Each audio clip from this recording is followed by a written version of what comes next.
Derby को सोने की कान के मामले में नाकामी के बाद एक ऐसा वाक़या पेश आया जिससे इसे मालूम हुआ कि लफ्ज नहीं जरूरी नहीं कि हमेशा इनकार ही जाहिर करे। डार्बी का चचा निहायत गुस्से वाला आदमी था। इसने एक देहात में आटे की चक्की लगा रखी थी। इस देहात में अक्सर स्याह फार्म बाशिंदे रहा करते थे। एक दिन जब डार्बी का चचा अपने काम में मसरूफ था, एक स्याह फार्म लड़की आई और इसने इसके चचा से कहा, मेरी माँ ने 50 सेंट मांगे हैं। बुड्ढे ने इनकार किया और लड़की से कहने लगा, जब भाग जा यहाँ से, मैं पैसे वैसे नहीं देता। लड़की ना गई बल्कि बहुत अच्छा कहकर वहीं ठहरी रही। थोड़ी देर बाद बुड्ढे ने देखा कि लड़की अभी तक खड़ी हुई है तो इसने उसे धमकाया कि भाग जाए, वो पैसे न देगा। लेकिन लड़की ने फिर जी अच्छा कहा और वहीं खड़ी रही। बुड्ढा तो गुस्से में था। इसने पास पड़ा हुआ एक डंडा उठाया और इस लड़की की तरफ चला। डार्बी का सांस रुक गया। इसे यकीन था कि बुड्ढा इस लड़की को हलाक कर देगा क्योंकि इसे अपने चचा की तबीयत का इल्म था। वो ये भी जानता था कि स्याह फार्म बाशिंदों के बच्चे सफेद फार्म महज़्ज़ब इंसानों की बात को इस तरह टाल न सकते थे। जब बुड्ढा इस मुकाम पर पहुंचा जहां लड़की खड़ी थी तो लड़की ने एक कदम आगे बढ़कर बुड्ढे की आंखों में आंखें डाल दी और पूरे जोर से चीख कर कहा, माँ कहती है कि उसे 50 सेंट जरूर चाहिए। डार्बी का चचा रुक गया। इसने डंडा फेंक दिया और जेब से 50 सेंट निकाल कर लड़की को दे दिए। लड़की ने पैसे लिए और आहिस्ता से दरवाजे की तरफ चली जाते हुए इसने बुड्ढे पर से, जिसे इसने अभी शिकस्त दी थी, नजरें नहीं हटाई। जब लड़की जा चुकी तो बुड्ढा एक डब्बे पर बैठा कोई 10 मिनट तक खिड़की से बाहर देखता रहा और अपनी शिकस्त के असबाब पर गौर करता रहा। डार्बी ने भी जो इस सारे वाक़े को देख रहा था इस पर गौर करना शुरू किया। ये पहला वक्त था कि एक स्याह फार्म कम उम्र लड़की ने एक सफेद फार्म बाशिंदे को शिकस्त दी थी। लड़की कामयाब कैसे हुई, वो क्या वजह थी जिससे इसका बूढ़ा चचा गुस्सा छोड़कर एक कमजोर आदमी की तरफ रंजीदा हो गया। इस लड़की में कौन सी ऐसी कुव्वत थी जिसने एक इंसान को जीत लिया। ये और इस किस्म के 20 सवालात डार्बी के ज़हन में पैदा हुए, लेकिन इसे जवाबात इस वक्त तक नहीं मिले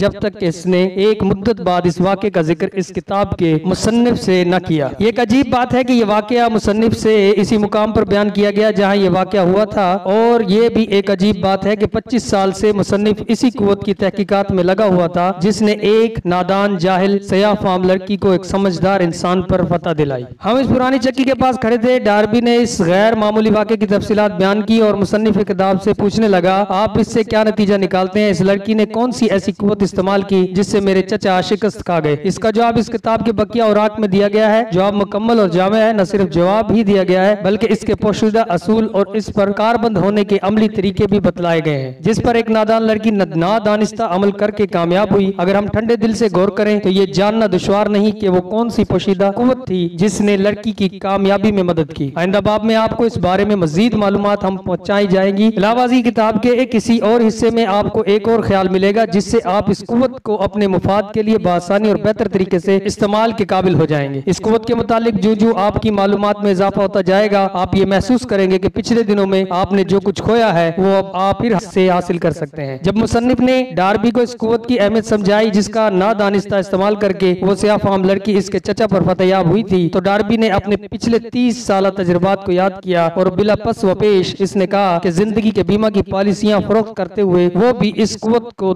नादानिस्ता तौर पर अमलन कामयाबी के साथ इस्तेमाल करता रहा है जो इसने इस लड़की से नादानिस्ता तौर पर सीख लिया था। डार्बी ने बतलाया, हर मर्तबा जब कोई शख्स बीमा की पॉलिसी लेने से इनकार करता तो मेरे सामने इस लड़की की तस्वीर आ जाती जो हमारे यहाँ आटे की चक्की पर आई थी और जिसकी बड़ी बड़ी आंखें मेरे चचा के गुस्से को हकारत से देख रही थी। और फिर मैं अपने आप से कहता हूँ मुझे तो ये पॉलिसी शख्स को बहरहाल फरोख्त करनी है। मैंने अपनी ज्यादातर पॉलिसियां उन्हीं लोगों को फरोख्त की हैं जिन्होंने पहले पॉलिसी लेने से इनकार किया था। डार्बी ने इसके साथ ही सोने की कान का वाकया याद किया और कहा कि मेरी पहली नाकामी में भी मेरे लिए बेहतरी थी और इस वाकये में मैंने इस्तक़लाल और साबित कदमी का वो आला सबक सीखा जो मेरी इस नई जिंदगी में मशअल राह बना रहा। डार्बी और इसके चचा का ये किस्सा हर इस आदमी के लिए जो जिंदगी के बीमा की फरोख्त से अपनी जिंदगी बनाना चाहता है काबिल तकलीद मिसाल है। और मुसन्निफ किताब ये बताना चाहता है कि डार्बी का $10 लाख सालाना की बीमा पॉलिसियां फरोख्त करने का राज इस्तक़लाल और साबित कदमी है। जिंदगी एक ऐसा मामा है जो न तो समझा जा सकता है न समझाया जा सकता है। एक मामा है समझने का न समझाने का। कामयाबी और नाकामी दोनों तजुर्बात में डार्बी के तजुर्बात बिल्कुल आम मामूली और सादा थे जो हर शख्स को जिंदगी में पेश आते हैं, लेकिन इस कामयाब जिंदगी का राज यही तजुर्बात थे, इसलिए वो अहम हो गए। इसने उन 2 ड्रामाई वाकयात से जो सबक हासिल किए जिनका जिक्र ऊपर किया गया है, लेकिन इस आदमी का क्या होगा जिसके पास ना नाकामियों की वजूहात की छानबीन के लिए वक्त है न रुझान। ऐसा आदमी किस तरह नाकामी को कामयाबी में बदलने का